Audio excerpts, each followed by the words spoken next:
Good morning. Military operations in Afghanistan continue with our primary focus on the safety and security of the troops who remain in Kabul. On Sunday, U.S. military forces conducted an unmanned over-the-horizon airstrike on a vehicle known to be an imminent ISIS-K threat. This self-defense strike successfully hit the target near Kabul airport. Significant secondary explosions from the targeted vehicle indicated the presence of a substantial amount of explosive material. We are aware of reports of civilian casualties, and we take these reports very seriously, and we are continuing to assess the situation. Separately, at approximately 11 p.m. Eastern Time last night, as many as 5 rockets were fired at the Kabul airport. U.S. military forces successfully employed our force protection measures to thwart that attack. U.S. forces retain the inherent right of self-defense and are authorized to meet threats with a swift and forceful response. Force protection is paramount in this phase of the operation. Over the weekend and into today, evacuation operations continued.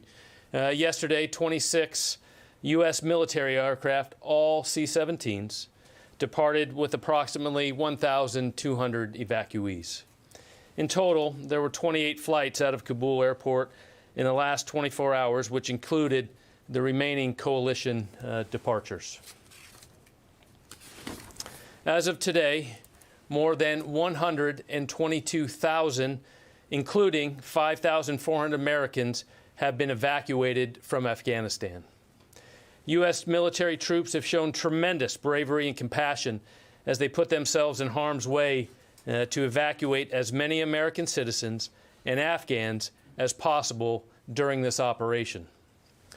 That work by U.S. service members continues across the globe at a number of intermediate staging bases and DoD installations. In CENTCOM, more than 27,000 passengers await follow-on movement from 6 active locations. In EUCOM, 3 active locations currently have more than 22,000 passengers, and today 17 flights will transport about 3,700 passengers to both Dulles International Airport with approximately 11 flights and Philadelphia International Airport with 6 flights. In NORTHCOM, there are nearly 13,000 passengers that remain at 5 different U.S. installations. These numbers are a snapshot in time, and movement of personnel is very fluid. We do not expect these passenger totals to match the total number of evacuees from Afghanistan, nor will they match the total Afghans arriving to the United States. The mission of the evacuation operation was to help as many people as possible leave Afghanistan. Some of these evacuees included American citizens, third country nationals, or Afghans whose credentials permitted them to otherwise depart without processing at a military installation. Military, civilian, and contract personnel continue to work closely with both government and non-governmental agencies to meet requirements and provide additional capabilities for families as they continue their transition. While operations in Afghanistan will conclude soon, the DoD effort to support the interagency is ongoing. Additionally, the Department of Defense continues to support humanitarian relief operations in response to national disasters here closer to home.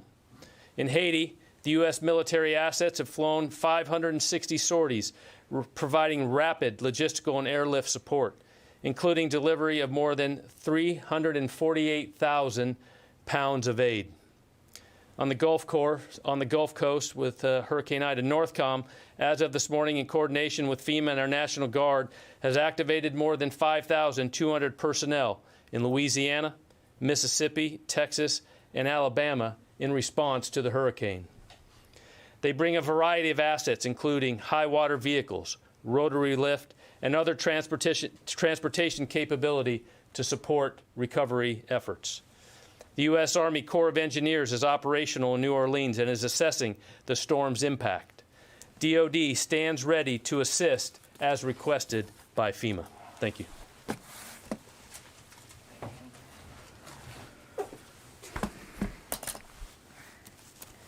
Okay, I don't have anything to add, so we'll go to questions. Lita. General, one quick follow-up and then a question. The CRAMs, did they strike and hit all of the 5 rockets, or did some land in areas where there are just no casualties? So we assess the reporting from last night's rocket attack. We assessed that 5 rockets were in the air and went. 3 landed off the airfield, were no effect, and CRAM was able to affect and thwart the attack of one, and the other rocket landed with no effect to the mission or any danger to our personnel. And then secondly, on evacuees, does the U.S. and the U.S. military assess that the number of Americans still in the country are only the ones that no longer want to leave, or the ones who want to leave, are they largely out now? And it's our understanding that the evacuation of Afghans is largely complete also. So are you now solely concentrating on just getting U.S. troops out and equipment? So just going back, total, 122,000 were evacuated, approximately 5,400 Americans. We continue to have the capability to evacuate and fly out those until the very end. But as you talk about active peace, we're continuing to work with Department of State on that and continue evacuation and military operations. But I would refer you to the State Department on the numbers of Americans they're still in contact with. That's something for them to speak to. Tara. Could you both speak to the continuing rocket threat to the final planes that are leaving and the role that the CRAM is playing? Will the CRAM be left behind, or since it's so vital to protecting the planes as they're leaving, what will happen to the CRAM after it goes? We certainly assess, as the general said, that there's still an active threat in various ways that we have to be prepared for. And what I will tell you, without getting into the specific systems and their availability, which I think you can understand why we wouldn't, we continue to have and will maintain the capability to protect ourselves and defend ourselves as we continue to complete the retrograde. And I think that's probably the best place to put it. And just one follow-up, please, if you may. A number of us have gotten reports from either American citizens or vulnerable Afghans that are still on the ground and can't get through the gates anymore. They've been getting notices that the evacuation is over. What happens next for those that are left behind? Will there be any sort of military operation to help get them out of the country? I think you heard Secretary Blinken talk about this, that for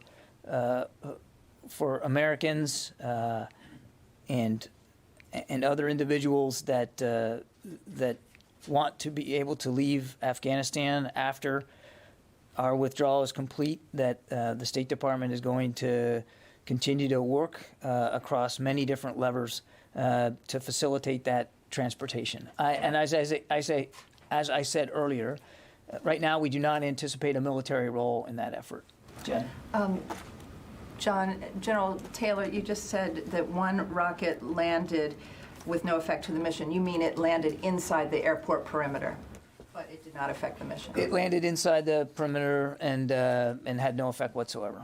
And these ISIS-K fighters or planners that you have targeted with drone strikes in the last few days, are any of them, were they released from the Bagram prison or from Policharki prison? Were they known combatants who were inside those prisons? I don't think we have that information.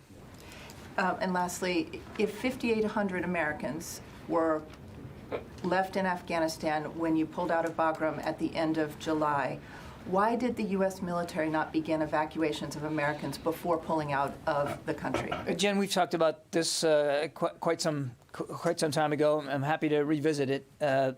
We were already baked into the retrograde plan way back in the spring, was the possibility for non-combatant evacuations and helping people get out. And we were in constant conversations with the Ghani government, as well as our colleagues across the interagency, about what that would look like and when would be the right time to do that. And in anticipation of it, well before the provincial capitals started toppling there towards the middle of August, Secretary Austin pre-positioned forces closer into the region to the degree of taking an entire Marine battalion off of the USS Iwo Jima and moving them ashore to Kuwait so that they would be ready. So this was something that we had been planning for and preparing for. The timing of these things is always very delicate, as you might imagine. You were essentially stopped by the State Department from beginning those evacuations. I wouldn't say that, and I don't think it's important right now to get into internal deliberations. We were obviously still in close contact with the Ghani government, which was still, he was still the president of the country, and you have to be able to have those conversations too, because our expectation was that the Ghani government would stay in place. Nobody could have imagined how quickly that government would have literally just dissipated almost overnight. There was simply no way to predict that. Idris? Can I just ask a couple of questions on the gates? Are any of the gates still open, and are any of the gates under Taliban control? I think it's right now, as we get into this has always been a dangerous operation, but we're in a particularly dangerous time right now, Idris. I think you can understand that we're not going to be detailing the status of any particular gate right now. As the general said, we still have the ability and the capability to conduct evacuation operations even while we are completing and working to complete the retrograde of U.S. forces. Quick follow-up. You've now had two incidents, one on Thursday and one on Sunday, where there may have been civilian casualties or reports of it. Beyond investigating it, do you have any indications that those reports may be accurate? We are not in a position to dispute it right now, Idris. And as the general said, we're assessing and we're investigating. Look, make no mistake, no military on the face of the earth works harder to avoid civilian casualties than the United States military. And nobody wants to see innocent life taken. We take it very, very seriously. And when we know that we have caused innocent life to be lost in the conduct of our operations, we're transparent about it. We're investigating this. I'm not going to get ahead of it. But if we have, verifiable information that we did in fact take innocent life here, then we'll be transparent about that too. Nobody wants to see that happen. But you know what else we didn't want to see happen? We didn't want to see happen what we believe to be a very real, a very specific, and a very imminent threat to the Hamid Karzai International Airport and to our troops operating at that airport, as well as civilians around it and in it. And that was another thing that we were very, very concerned about. Over here, David. The President had said that the likelihood of an attack within the next 24 to 36 hours was highly likely. He'd been told that by his military commanders. Then after that, there was the strike on this vehicle. After that strike, is another attack still considered highly likely? We are operating under the assumption that we need to be prepared for future potential threats. And as the general detailed for you in his opening statement, there was, in fact, after we took this airstrike against this vehicle, there were rocket attacks, indirect fire rocket attacks on the airport. So the threat stream is still real, it's still active, and in many cases it's still specific. And we're taking it very seriously, and we will right up until the end. You didn't specifically answer the question about whether the Taliban, you said you weren't going to talk about who was at what gate, but are the Taliban on the airport? Not to my knowledge, they are. No. Yeah. Thank you. I have a few today, sorry. You mentioned 122,000 have been evacuated. How many of those are SIVs and their families? I don't have a good breakdown of how many in the 122,000 are SIVs and their families. That's really a better question for the State Department. We know that roughly 5,400 of the 122,000 are American citizens, and the vast majority, of course, are Afghan, and I just don't have a breakdown of that. Well, our reporting is saying that there are about 7,000 of the 88,000, so that leaves more than 80,000 SIVs and their family members left behind. Does the Pentagon see that as a success, leaving 80,000 people, SIVs, who worked alongside our troops behind? Carla, I can't verify that number, the math you just gave me, and I can't tell you what the breakdown is right now between the more than 12,000, maybe more, Afghans that we were able to evacuate in the course of less than a couple of weeks. I can't give you the breakdown right now. I honestly can't. What I will tell you is that obviously we wanted to get as many people out as we could. And in the course of a very short order of time, 122,000, the largest airlift that the U.S. military has conducted, got 122,000 people to safety. Now, there will be a time when this is complete that the State Department can do the math and figure this out. But I think we're all focused right now on continuing the mission that the general described us doing and making sure that right up until the end that we can get people out safely, including evacuees. And then secondly, we have sources that say Marines guarding the airport allowed relatives and extended family members of Kabul embassy local staff, despite not having documentation. But meanwhile, spouses and children of Afghans who hold American citizenship and legal permanent resident status were turned away in some cases. Have you heard this as well, and can you confirm this? I have not heard those reports, and I cannot verify them. I will tell you that without speaking to these reports, the Marines and the soldiers that have, for the last couple of weeks, been helping consular officers man these gates and help process people in did heroic work. And they had to make decisions in real time about trying to help people get out. And the numbers speak for themselves. 122,000 plus is significant. And a lot of lives were saved. And a lot of lives are now in a better place, and they're going to have opportunities they couldn't have had before, thanks to the work that these troops did in concert with their State Department colleagues at these very dangerous gates. And one more, if I may, not on Afghanistan.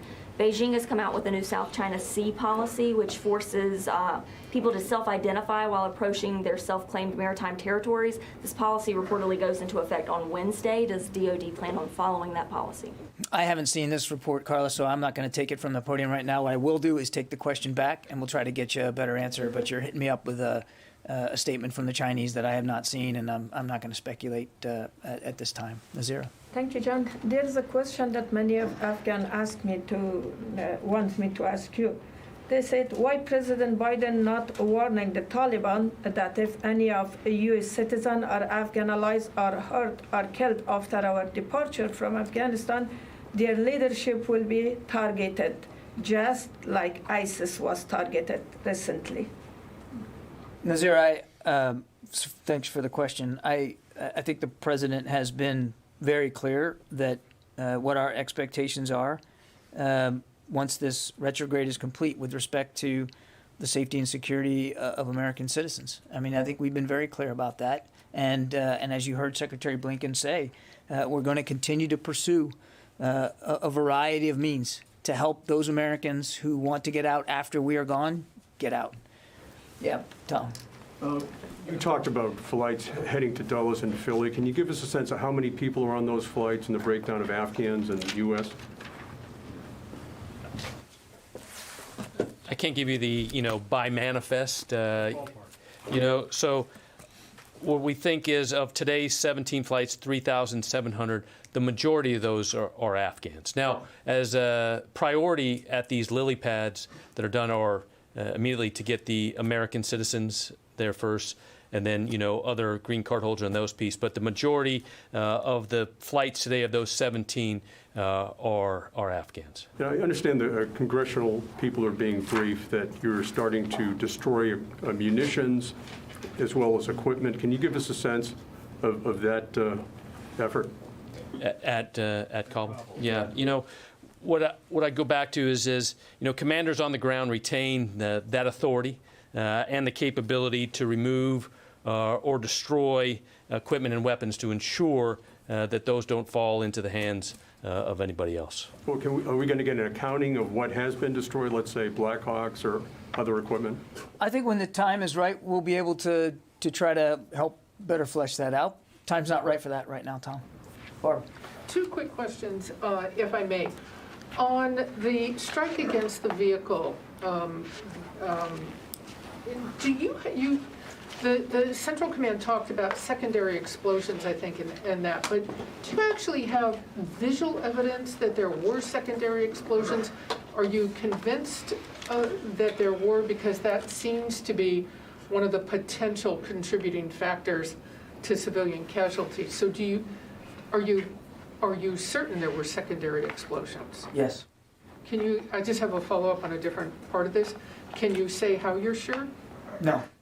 My other question then is this: as we inevitably come down to the final hours, what advice or thoughts for American passport holders or green card holders who might be trying to get to the airport and get through? Is there still time for them? There is still time, and the State Department is in touch, we know, with additional American citizens.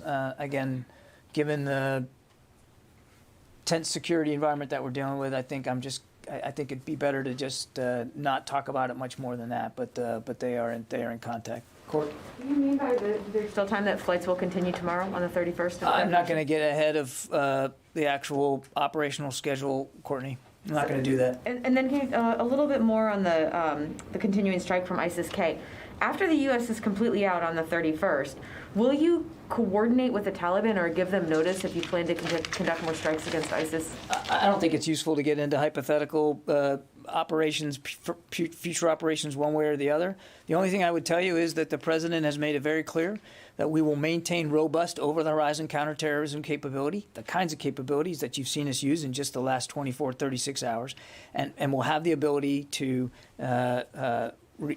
act in ways that are in keeping with our national security interests and help prevent attacks on the homeland. We still have that capability. We will use that capability. What's not hypothetical is the fact that the U.S. military has been coordinating with the Taliban on the ground for the last 2 weeks or so. So to ask if you were going to continue coordinating with them, in this case against ISIS-K, isn't hypothetical. Will you continue to coordinate with the Taliban after August 31st? I beg to differ. I actually think your question is entirely hypothetical about something that is entirely different than what we've been coordinating with the Taliban on over the last 2 weeks, which has been to help us get as many people onto that airport as possible.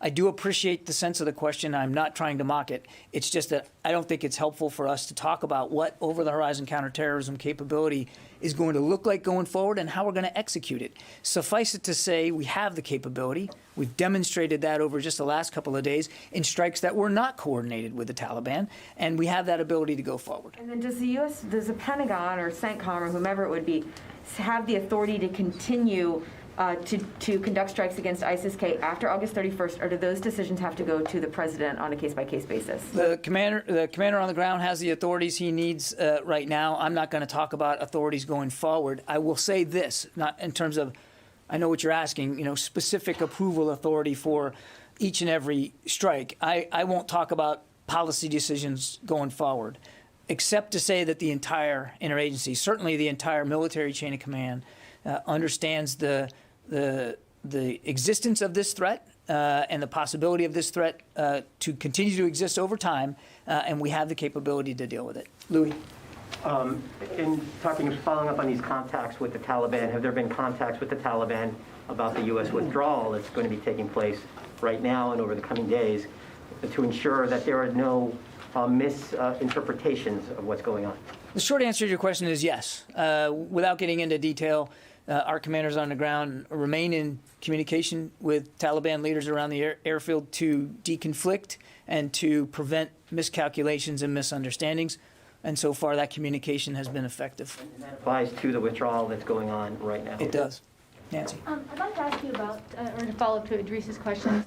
In the initial readout from CENTCOM on the strike over the weekend, on the car bomb and the suspects in it, the U.S. said that initially, the initial assessment was there were no civilian casualties. On what basis did the U.S. make that assessment?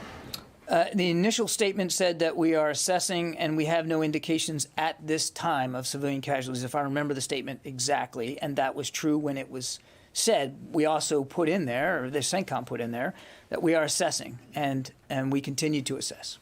But what I'm trying to understand is on what basis, in an over-horizon capability, are you making assessments on civilian casualties? How is that being done?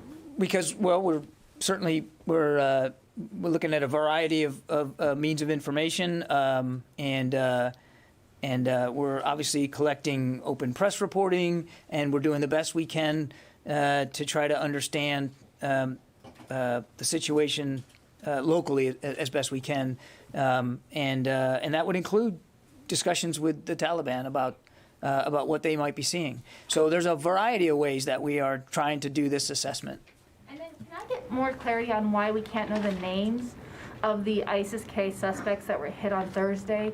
I'm having a hard time understanding. They were described as high-profile planners, facilitators. Yeah. The president has said that we will hunt you down. Why can't we know who the you is? Well, there'll probably be a time when we can talk to you about the names. That's not the time right now. We are still dealing with, as we saw from last night's rocket attacks, very real, ongoing threats.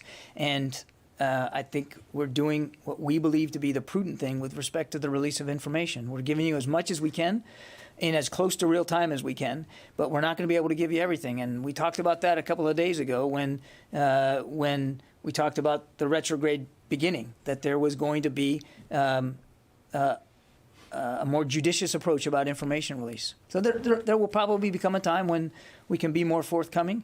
Now's not that time. Let me go to the phones here. I haven't done this at all yet. Alex Horton.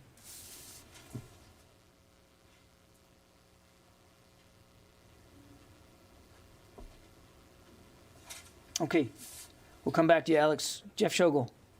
Thanks. I have a question, and it's difficult, but I hope you can entertain it. According to Politico, the U.S. knew where the attack would, or roughly where the attack would take place on Thursday, and when it would take place. Why were there U.S. troops at that gate at that time? Jeff, what I can tell you is that we have been monitoring as close as we can intelligence that led us to believe that we were in a very dynamic and, in some cases, specific threat environment. Number one. Number two, as General McKenzie said, we're gonna investigate. We're gonna get to the bottom of what happened last Thursday. 13 precious lives were lost. We're going to take that seriously, and we're not going to investigate it in public. Number three, I am absolutely not going to speak to a press story that was informed by the unlawful disclosure of classified information and sensitive deliberations here at the Pentagon. Just not going to do it. Yeah, bye. John, given being conducted at a residential area, this drone strike, the collateral damage of this strike was almost a certainty. So was that the only option you guys used? Just a question to both of you. Was there any other option to stop that bomb-laden vehicle? I'll let the general. I'll ask the general to provide context. Only thing I would say is that we've used the word dynamic a lot, and I know that sounds like Pentagon speak, but that's really the best way to describe the threats we're facing: dynamic, moving, fluid, quick, and because that's how ISIS-K operates, and we have to try to be as quick and as nimble as they are, and when you have what we believe to be an imminent threat, and we believe this to be an imminent threat, we took the action that we believe was the most necessary at the best opportunity to thwart that attack. Commanders will always minimize collateral damage. That is one of the key tenets of how we operate.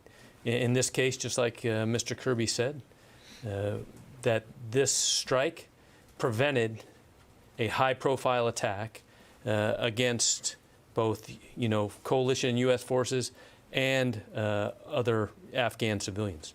And so, as we looked at the information that we had during the time of the strike, we took all those measures in place, and the decision was made to strike and thwart that attack. And also on the 5 rockets, so the U.S. Force protection measures engaged those rockets, and then apparently they hit one of them, or you didn't engage the other ones? You just wanted to engage that specific 4th one? Yeah, as we look at, just going back, The force protection CRAM did work. It did engage and had effect on the one. And then one did land in an area, and it was not effective.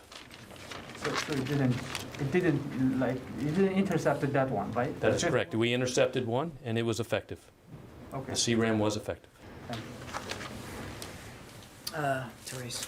Good morning, John. I just need to clarify the numbers you stated earlier. Of the 122,000, is the 5,400 a part of that number of Americans evacuated, or is that a separate number from the 122,000 plus evacuated over the course of this operation, going back to late July when we started moving SIV applicants back home. And then when you add in the since then, yes, 5,400 is included in the 122,000. Okay, thank you.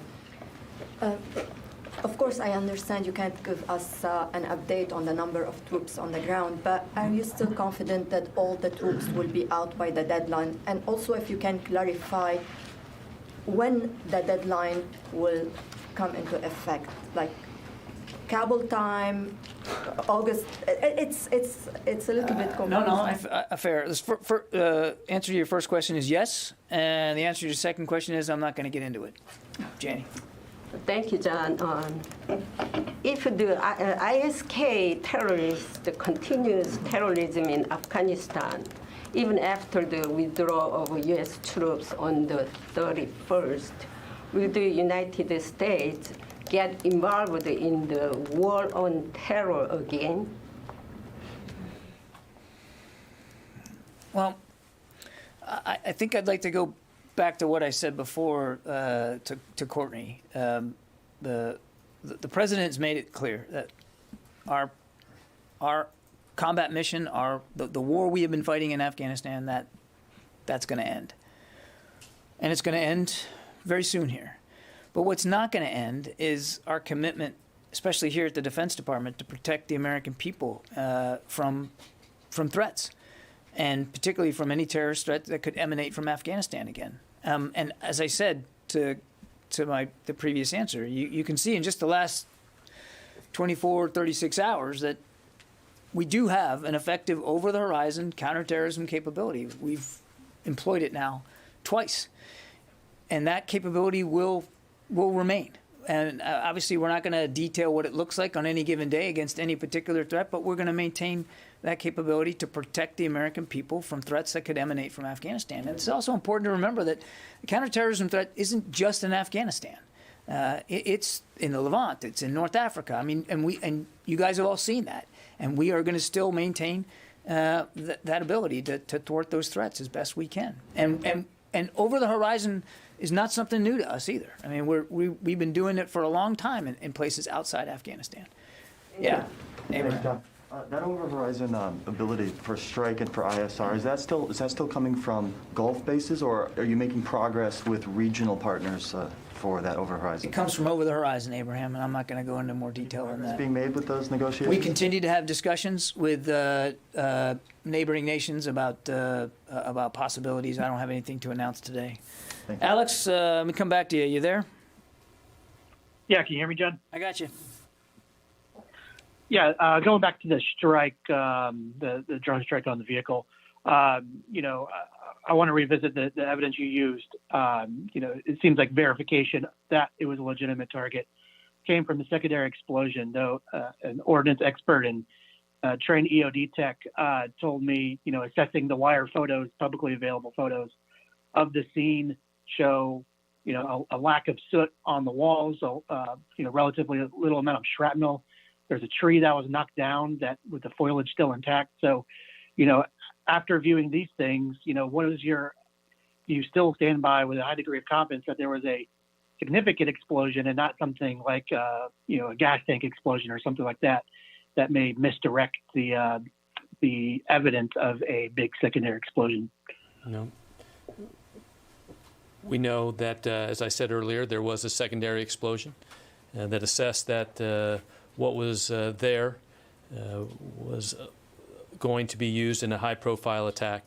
I don't have details on the information that you're just saying there, but our intelligence experts and the CENTCOM will continue to assess the post-strike activities. Okay, a couple more on back there. Does the coordination with Taliban apply to the final phases of the withdrawal? I mean, will they take over the airport before you leave? How will you ensure the protection of your troops? Will you depend on your capabilities? How the outcome would look like, the last flight? There's a lot there. As I said to Louis, we have been in communication with the Taliban about these final days, so that we can make sure that there's no miscalculation, no misunderstanding. Our goal is to complete this retrograde and to wrap up evacuation operations as safely and as orderly as we can. Obviously, I'm not going to get into the details of either the conversations we're having or our processes and procedures. As we have seen all too vividly in the last day, the threat remains high and it remains real. So what I can assure you is that that General McKenzie and Admiral Vasely, General Donahue there on the ground, they have worked out a very carefully coordinated method of safely completing this retrograde, and that's about as far as I think I can go. As for the airport will remain operational through our final flights. What it looks like after we are gone, I would just point you to what the Secretary of State said, that the international community, there's a couple of countries that have talked about being able to come up with an arrangement to keep it operational for commercial air traffic in coordination with the Taliban. I'll let those countries speak for their efforts with the Taliban. That would not be a U.S. military function. It would not be a U.S. military responsibility once we have completed the retrograde and we are no longer there. Just a couple more. Yeah, Megan? The ratio of flights to people getting out has gotten pretty high. Is that only indicative of fewer people coming onto the airport, or is that also a mix of flights filling up with equipment and supplies heading out? Yeah, so we're not going to get into details of load plans, but obviously we are reaching the end of our prescribed mission, so commanders are inflowing and outflowing those requirements needed to complete the mission. And are there still strike aircraft flying overhead, keeping out in case something's going on near the airport while everyone's getting on the planes? Assets, as we talked about, assets available. We're not going to get into the details of what's flying and what there is, but the commanders that are fulfilling this last part of this mission have all the assets they need in the air and on the ground and where they're at to complete the mission safely. 2 weeks ago, Non-combatant evacuation operations are dangerous, period. The end of them, particularly one in an environment that we can't clearly cannot consider permissive, are particularly dangerous. And the commanders on the ground have the resources they need to enact appropriate force protection. What is more dangerous now about saying there are F-18s and Reapers flying over than there was 2 weeks ago? When It's you guys not that we're not saying more specific because for one reason or another. It's that we are in a particularly dangerous time now, Megan. Not that it hasn't always been dangerous, but it is particularly dangerous now, and we're just not going to detail every aspect of our force protection measures in public while we still have troops in harm's way and we're still trying to get people out of Afghanistan. There will be a time to talk about all that. It's just not today. One more question. Yeah, Jen.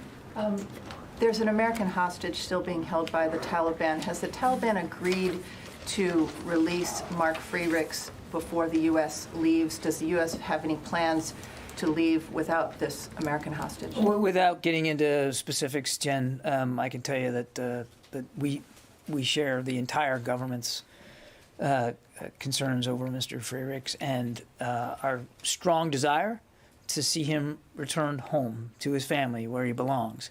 And there has been a concerted effort over many, many months to try to achieve that outcome. And regardless of what we do over the next day or so, we will remain, all of us will remain focused on returning him safely to his family. That's not gonna change one way or the other. Okay, listen, I'm gonna wrap it up here. I appreciate it. Thanks very much, and we'll talk to you soon.